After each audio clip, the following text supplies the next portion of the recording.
warahmatullahi wabarakatuh. Perkenalkan, nama saya Muhammad Fikri Maulana dari Lokal A2 mahasiswa daerah Mutai. Di sini saya akan menjelaskan tentang penggunaan media yang saya buat, yaitu media PowerPoint. Yang pertama, Anda harus memiliki PC. Yang kedua, lalu buka aplikasi PowerPoint tersebut. Lalu di situ ada kolom kosong. Nah, di situ diisi judul materi, yaitu berkenaan dengan materi saya, yaitu yang berjudul talak materi fikih. Selanjutnya di situ ada untuk mendesain backgroundnya. Silahkan pilih yang mana yang Anda sukai. Habis itu buat materi yang berkaitan dengan talak seperti pengertian, syarat dan rukun dan macam-macamnya.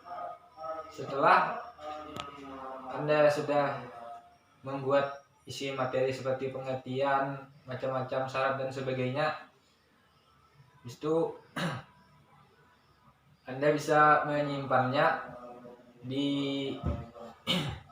menyimpan materi tersebut seperti Ctrl S, atau untuk lebih manualnya pilih ke pojok kiri atas yaitu File lalu Save As. Kelebihan PowerPoint dan kekurangan PowerPoint di sini, yaitu yang pertama saya akan satu saja yang disebutkan kelebihannya, yaitu memudahkan peserta didik untuk memahami isi materi tersebut karena singkatkan intinya saja yang dibuat PowerPoint. Nah, sedangkan kelemahannya yaitu kalau tidak bisa mengoperasikannya, alangkah lebih baiknya untuk belajar terlebih dahulu untuk mengoperasikan media PowerPoint ini sehingga tidak terhambat jalannya presentasi. Nah, selanjutnya kita akan pergi ke materi saya, yaitu materi talak.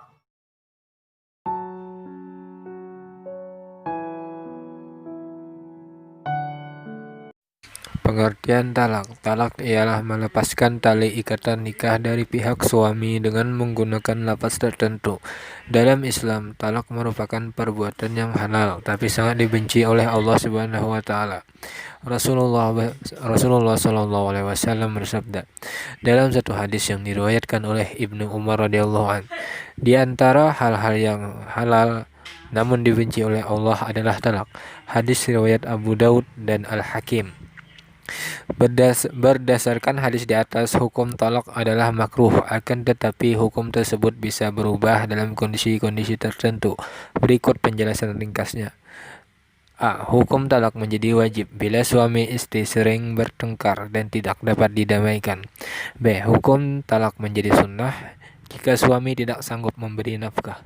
C. Hukum talak menjadi haram jika talak akan mendatangkan mudarat yang lebih besar bagi kedua belah pihak, suami atau istri. Syarat dan rukun talak. Rukun talak ada 3, yaitu suami, istri, dan ucapan talak. Adapun syarat-syarat dari setiap ketiganya sebagaimana berikut. Suami yang menjatuhkan talak. Pertama, ada ikatan pernikahan yang sah dengan istri. 2, baligh. 3, berakal. 4, tidak dipaksa. Istri yang ditalak.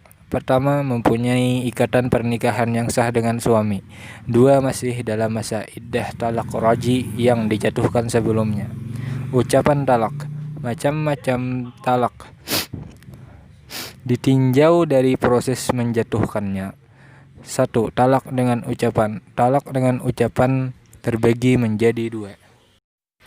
Sarih atau tegas, yaitu mengungkapkan lafaz talak yang tidak mungkin dipahami makna lain kecuali talak. Semisal ungkapan seorang suami kepada istri yang ia talak, kalimatnya, engkau sudah berpisah denganku. Yang B, sindiran, yaitu mengungkapkan satu lafaz yang memiliki kemungkinan makna talak atau yang lainnya. Semisal ungkapan seorang suami kepada istri yang ia talak, kalimatnya, pulanglah engkau ke rumah orang tuamu. Talak dengan sindiran harus disertai niat mentalak. 2. Talak dengan tulisan, yaitu dengan menulis di kertas yang dengan kalimatnya, engkau sudah kutalak. 3. Talak dengan isyarat. Jenis talak ini hanya berlaku bagi orang yang tidak dapat berbicara atau menulis. Ditinjau dari segi jumlahnya. Talak 1 yaitu talak yang pertama kali dijatuhkan suami kepada istrinya. 2. Talak 2 yaitu talak yang dijatuhkan suami kepada istrinya untuk kedua kalinya. Talak 3 ialah talak yang dijatuhkan suami kepada istrinya untuk yang ketiga kalinya. Pada talak 1 dan 2, suami boleh rujuk kepada istri sebelum masa iddah berakhir, atau dengan akad baru bila masa iddah telah habis.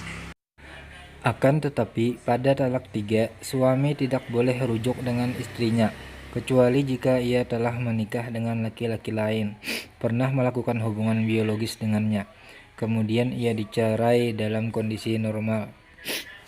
Ditinjau dari segi keadaan istri. 1. Talak sunnah, yaitu talak yang dijatuhkan kepada istri yang pernah dicampuri ketika istri A. dalam keadaan suci dan saat itu ia belum dicampuri, B. ketika hamil dan jelas kehamilannya.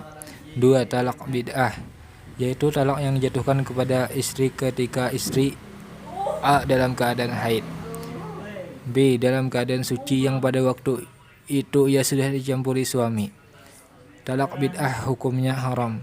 3. Talak bukan sunnah dan bukan bid'ah, yaitu talak yang dijatuhkan kepada istri yang belum dicampuri dan belum haid karena masih kecil. Ditinjau dari segi boleh atau tidaknya rujuk. 1. Talak raji, yaitu talak yang dijatuhkan suami kepada istri, di mana istri boleh dirujuk kembali sebelum masa iddah berakhir. 2. Talak bain, yaitu talak yang menghalangi suami untuk rujuk kembali kepada istrinya. Talak bain ini terbagi menjadi 2. A. Talak bain kubra, yaitu talak 3. Yang B. Talak bain sugro. Talak yang menyebabkan istri tidak boleh rujuk, akan tetapi ia boleh dinikahi kembali dengan akad dan mas kawin baru, dan tidak harus dinikahi terlebih dahulu oleh laki-laki lain, seperti talak 2 yang telah habis masa iddahnya. Demikian materi saya. Salah khilaf mohon maaf. Wassalamualaikum warahmatullahi wabarakatuh.